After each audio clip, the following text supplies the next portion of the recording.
Guys, हाम्रो ब्लगमा स्वागत छ। Welcome to our channel. हामी छौँ अहिले कहाँ छौँ गरे हामी रहन फेज 2 मा छौँ।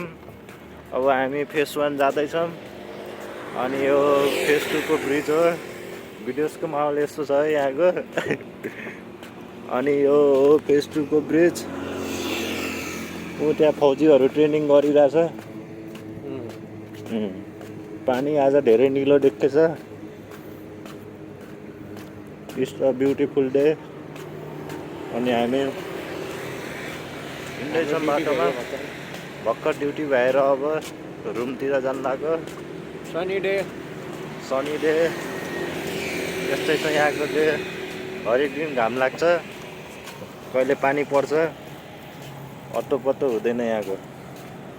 अरू के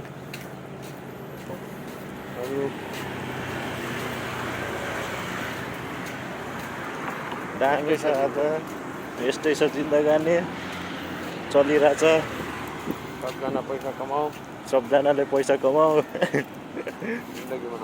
जिन्दगी बनाऊ। हामी पनि पैसा कमाउन आछौँ यहाँ। के गर्ने, बहुत मेहनत गर्नुपर्छ। लास्टै दुःख छ यहाँ। विदेश भने लास्टै गाह्रो हुन्छ, दुःख कष्ट गरेर। विदेशमा कहिले फोटो हेरेर नआउनु होला। फोटो हेरेर कहिले पनि विदेश नआउनु होला। फोटो जस्तो रियालिटीमा हुँदैन। हेर, आफ्नो एक्सपेक्टेसनहरू अलिक कम गरेर आउने, किनभने रियालिटी ब्लग हामीहरूकोमा मात्र हाल्छ। रियालिटी ब्लग हामीले जे पनि हाल्छौँ एकदम रियल हाल्छौँ। त्यस्तो सुखदेखि लिएर पीडासम्म सब हाल्छ। सुख दुःख पीडा सबै हुन्छ हाम्रोमा। यहाँ अलिक ठुल्ठुलो बिल्डिङ हेरेर आकर्षित नहुनु होला। किन आफूले बनाइन्छ नेपालमा। यसको पछाडि डार्क रियालिटी हुन्छ, एकदम पिटो सत्य।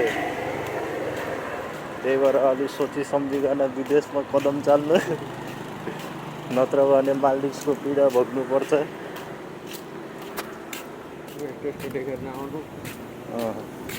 यो क्यामेरा चेन्ज हुँदैन अगाडि? डबल ट्याप हान हुँदैन क्या हो यार। अब अगाडिको सिन हेर्दै जाऊँ है। यहाँ अब दामी ब्युटिफुल भ्युजहरू आउँछ।